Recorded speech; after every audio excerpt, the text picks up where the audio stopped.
ఇప్పుడే country delight యాప్ని download చేసుకోండి. Download the country delight app now. Hyderabad మేడిపల్లిలో మరో దారుణ ఘటన చోటు చేసుకుంది. గర్భవతి అయినటువంటి తన భార్యని అతి కిరాతకంగా హతమార్చినటువంటి ఘటన వెలుగులోకి రావడం జరిగింది. ప్రస్తుతం అదే ఇంటి దగ్గర ఉన్నాం. ఇదే ఇంట్లో భర్త ఎక్కడికక్కడ ముక్కలు చేసి యాక్సా బ్లేడ్తో ముక్కలు చేసి ఆ కవర్లు ప్యాక్ చేసి మూసీ నదిలో తీసుకువెళ్ళి పడేసినటువంటి ఘటన సంచలనంగా మారింది. ఇదే సీసీ కెమెరాల్లో కవర్లు తీసుకువెళ్తున్నటువంటి ప్యాక్ చేసినటువంటి కవర్లు తీసుకువెళ్తున్నటువంటి దృశ్యాలు కూడా రికార్డ్ అయినటువంటి పరిస్థితి మనకు కనిపించింది.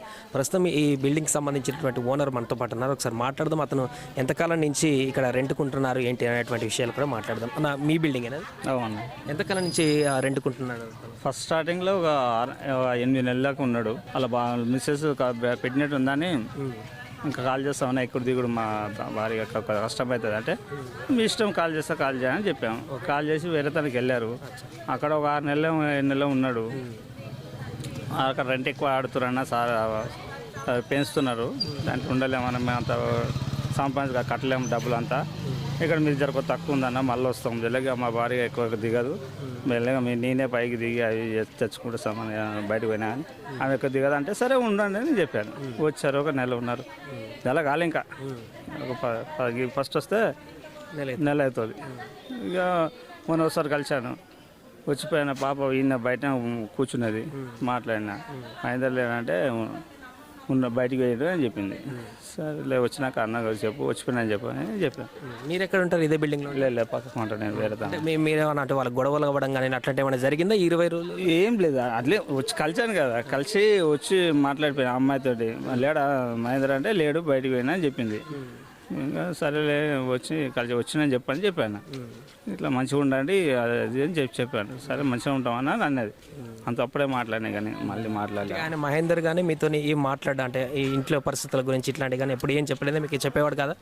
ఒకసారి జరిగింది, లొల్లి అయింది. అయితే ఎందుకు లొల్లి పెట్టుకుంటారు కదా అంటే ఇప్పుడు వచ్చినాక అయిందా అంతకు ముందు? ఫస్ట్లో అది మళ్ళీ రాకముందు ముందు ఇట్లా సంగతి అంటే సరే మంచిగా ఉండండి, ఎందుకు ప్రేమించుకొని వచ్చినావు మళ్ళీ అమ్మాయిని ఎందుకు నిన్ను నమ్ముకొని వచ్చింది కదా మళ్ళీ ఎందుకు లొల్లి చేసుకుంటావు? అమ్మాయి ఒక్కతే కదా నీ మీద ఆధారపడి వచ్చింది. మళ్ళీ అమ్మాయిని చేసుకుంటే ఎలా నీవే హాస్పిటల్ తీసుకుపోతావు, నువ్వే ఖర్చు పెడతావు డబ్బులని, ఎందుకు మంచిగా ఉండండి ఇద్దరు అని చెప్పాను.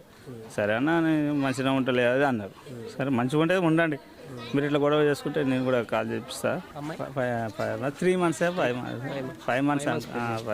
5 months ప్రెగ్నెంట్ అంట. అలాంటి ప్రెగ్నెంట్ ఆ అమ్మాయిని మొత్తం ఎక్కడికక్కడికి ముక్కలు చేసినటువంటి పరిస్థితి చేసి ఇదే దారి గుండగా కట్ చేసినటువంటి ముక్కలు బ్యాగులో, కాలేజ్ బ్యాగులో, అదేవిధంగా కవర్లో ఇలా తీసుకువచ్చి ఇక్కడ ఉన్నటువంటి ఈ వ్యాన్ ఉన్నటువంటి వెహికల్ నుంచి అతను మూసీ నదిలోకి వెళ్ళి తీసుకుపోయి పడేసినటువంటి దృశ్యాలు మనకు కనిపించాయి.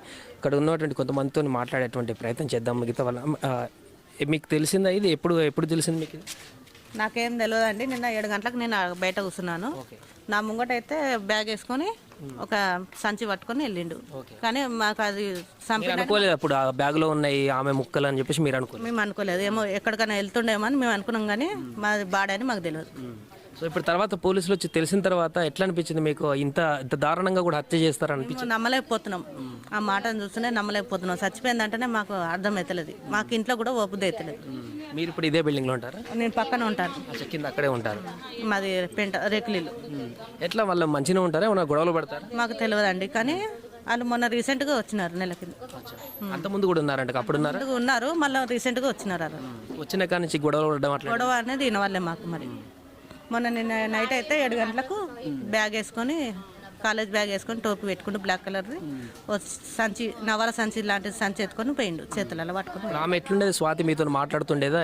మాట్లాడేది కానీ అంత ఎక్కువ క్లోజ్ ఏం లేదు. అంటే తిన్నావా అంటే తిన్నా అన్న అని మాట్లాడేది, కానీ ఎక్కువ మేము మాట్లాడతాం. ఎందుకంటే లవ్ మ్యారేజ్ చేసుకొని వచ్చారు కదా, ఎప్పుడు ఏ టైంలో ఏమవుతుందో కూడా తెలియదని మేము వాళ్ళతో ఎక్కువ టచ్లో ఉండపోయేది. ఇప్పుడు వాళ్ళ కుటుంబ సభ్యులు కూడా ఎవరు రాకపోయేది ఇక్కడ? స్వాతి వాళ్ళ కుటుంబ సభ్యులు రాకపోయేది. అది పూర్తిగా వాళ్ళు కొంత ఇప్పటికీ భయపడుతున్నారు. లోపలికి వెళ్ళాలంటే భయపడేటువంటి పరిస్థితి ఉందంటూ కూడా చెప్తున్నారు. ఎట్లా చూస్తున్నారు? ఇంత దారుణంగా అతను హత్య చేస్తాడని ఊహించారా? ఈ ఘటన జరిగిన తర్వాత ఎట్లా అనిపిస్తుంది? లేదండి, మేము ఊహించలేదు. ఆ అబ్బాయితో కూడా మేము ఎప్పుడు మాట్లాడలేదు, పరిచయం కూడా ఏం లేదు. రెంటర్స్ అంటే మామూలుగా ఉంటారు కదా, వాళ్ళ లైఫ్ స్టైల్ వాళ్ళని అనుకునేది, కానీ మాకైతే తెలియదండి. పరిచయం కూడా లేదు, మాట్లాడలేదు. మొన్న రీసెంట్గా మొన్న ఫ్రైడే రోజు హాస్పిటల్కి వెళ్ళేసి వచ్చారు వాళ్ళు. మెడిసిన్ ఫ్రూట్స్ కొనుక్కొని వచ్చింది, ఇంట్లోకి వెళ్ళింది అమ్మాయి. అప్పుడే చూసాను లాస్ట్ నేను. అంతవరకు ఇంత దారుణంగా హత్య చేస్తారని అనుకుంటారు ఎవరైనా? మొన్న కూకట్పల్లిలో ఆ పాపను అలా చంపారంటేనే అందరూ ఆగ్రహంతో ఉన్నారు. అలాంటిది గర్భవతిగా ఉన్నటువంటి ఆ మహిళని ముక్కలుగా చేయడం అసలు ఏం చేయాలంటారు ఇట్లాంటి వాళ్ళు? నేను నిన్ననే రీసెంట్గా ఆ పాప చూశాను, ఆ బాబు చంపాడని చూశాను. ఇది ఏంటి ఇంత ఘోరంగా జరుగుతున్నాయి అని చూశాను. కానీ అదే నైట్ మా ఇంట్లో జరుగుతుంది, లైవ్గా అది చూడాల్సి వస్తుంది మాకు ఎక్స్పెక్ట్ చేయలేదు కదా. ఇంట్లో వాళ్ళు ఉంటున్నారని చూస్తాం కానీ వాళ్ళు ఏం చేస్తున్నారని చూడలేం కదా. అట్లని మాకు కాలనీ వాళ్ళు వచ్చి చెప్పేదాకా తెలీదు మా ఇంట్లోనే ఇట్లా జరిగింది అనేసి.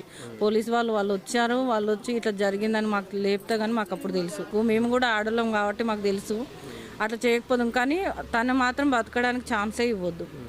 ఏంటంటే గవర్నమెంట్ కానీ పోలీసు వాళ్ళు కానీ కఠినంగా చర్యలు తీసుకుంటే ఇలాంటివి కాకుండా ఉంటాయి ఇంకా ముందునైనా.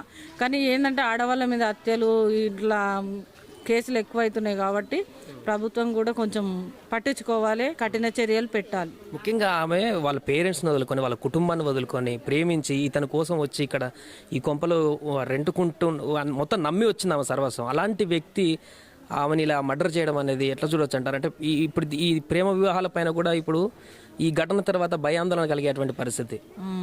వాళ్ళు లవ్ మ్యారేజ్ అనగానే కొంచెం మాకు డౌట్ వచ్చింది. ఎందుకు ఇక్కడ ఉంచడము, మన ఫ్యామిలీస్ ఉండేది కదా, ఇక్కడ అన్నదమ్ముల ప్రాపర్టీ, ఇక్కడ మేము అందరం ఉండేది, అట్లా ఉండొద్దు కదా అనుకుంటే పోనీ ఎవరి లైఫ్ ఎక్కడ అని మా తోడికోడలు వాళ్ళు వేరే హౌస్ కొనుక్కొని అక్కడ వెళ్ళిపోయారు. సరే అని ఉంచారు. ఉంటే 1 ఇయర్ దాకా బాగానే ఉన్నారు. రీసెంట్గా కాల్ చేసి ఒక 2 నెలలేమో బయట ఉన్నారు. మళ్ళీ అమ్మాయి ప్రెగ్నెంట్గా ఇక్కడ 1 ఇయర్ నుంచి అలవాటు అయిందని మళ్ళీ వచ్చాడు. వచ్చి నుంచి అయితే ఏం గొడవలు లేవు, నార్మల్గానే ఉన్నారు. కానీ ఇది చేసేదాకా కూడా తెలియదు మాకు. కుక్కలు తీసుకొని వెళ్ళేటువంటి దారుణమైనటువంటి సిచ్యువేషన్ కూడా విజువల్గా కనిపించాయి అదే సీసీ కెమెరా అనుకుంటా. ఎట్లా చూస్తున్నారు మీ ఇంటి పక్కన ఉన్నటువంటి వ్యక్తి ఇంత దారుణ ఘటనకు పాల్పడ్డారు? న్యూస్ రాగానే మేము దాన్ని అబ్జర్వ్ చేసినాము. అప్పటి నుంచే ఇక్కడ అందరు ఏమో జరుగుతుందని అప్పుడు చూస్తే తెలిసింది. అప్పటిదాకా మనకి ఏం తెలియదు. మీ పక్కనే ఇంత పెద్ద మర్డర్ చేసే వ్యక్తి ఉన్నాడు అంటే ఎట్లా అనిపిస్తుంది? మరి ఇప్పుడు పక్కనే ఉంటున్నారు, భయం అనిపించట్లేదు? చాలా భయం వేస్తుంది. షాక్ అయిపోయినాం మేము.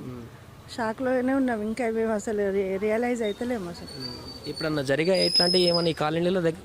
ఎప్పుడు జరగలేదు ఇట్లా, ఎప్పుడు జరగలేదు ఇక్కడ. ఇప్పుడే ఫస్ట్ టైం బాలాజీ హిల్స్లో జరగడం. అమ్మా ఇలాంటి దుర్మార్గులని ఎలా శిక్షిస్తే మారతారంటారు? ఉరిశిక్ష చేయాలి. అలాంటి వాళ్ళకి ఉరిశిక్ష చేస్తేనే ఇంకొకరు భయపడతారు చేయడానికి, ఇంకొక ప్రేమ జంటలు కూడా భయపడతారు అట్లా చేయడానికి కదా. ఉరిశిక్ష చేయాలి ఆయనకి. ఉరిశిక్ష ఇస్తే కానీ ఇది కాదు. మీరు ఏమన్నా గొడవలు పడ్డప్పుడు చూడారా? అట్లాంటి ఇండికేషన్స్ ఏమన్నా కనిపించాయి? ఏం లేదండి. మార్నింగ్ తెలుసు 3 o'clock తెలుసు అనమాట మాకు. నిన్న ఈరోజు మార్నింగ్ 3 o'clock పోలీసులు వస్తే ఎందుకు వచ్చారా అని అప్పుడు లేచి చూస్తే ఇట్లా జరిగిందని తెలిసింది. అప్పుడు కాలనీ వాళ్ళకి కూడా లేపి చెప్పాం అనమాట. ఇప్పటివరకు ఎవరికి తెలీదు. అదే పూర్తిగా ఇక్కడ ఉన్నటువంటి నైబర్స్ అందరూ కూడా భయభ్రాంతులకు గురవుతున్నటువంటి పరిస్థితి. ఇదే ఇంట్లో ఈ చుట్టుపక్కల ఉన్నటువంటి ఇళ్లలో వారందరూ కూడా అసలు ఇలాంటి ఘటన జరుగుతుందని ఊహించలేదు, ఇంత దుర్మార్గమైన పని అతను చేస్తాడని ఊహించలేదు. అతను తీసుకువెళ్తున్నటువంటి బ్యాగ్స్ కూడా అదేదో చెత్త డబ్బాలో ఇంకేదో అనుకున్నారు, కానీ నిజంగానే దాంట్లో తన వైఫ్ బాడీ పార్ట్స్ని ముక్కలు చేసి తీసుకువెళ్తున్నారని కూడా వాళ్ళు ఊహించలేదంటే కూడా వారు షాక్ అవుతున్నారు. ఇప్పటికీ దాన్ని లోపలికి వెళ్ళాలంటే కొంత భయాందోళనకు గురవుతున్నటువంటి పరిస్థితి అయితే వారి నుంచి కనిపిస్తుంది. కెమెరామెన్ రమణితో సాయి మేడిపల్లి నుంచి. సుమన్ టీవీలో మీ పర్సనల్ అండ్ బిజినెస్ ప్రమోషన్స్ కోసం కింది నెంబర్కి కాంటాక్ట్ చేయండి. డ్రగ్స్, గంజాయి లాంటి చెడు వ్యసనాలకు దూరంగా ఉండండి. తాత్కాలిక ఆనందం కోసం జీవితాలని నాశనం చేసుకోవద్దు. డ్రగ్స్ విక్రయాలు, దందాలు నిర్వహిస్తే 1800599696 టోల్ ఫ్రీ నంబర్ కి కాల్ చేయండి. డ్రగ్స్, గంజాయిని నిర్మూలిద్దాం, భవిష్యత్తును కాపాడదాం.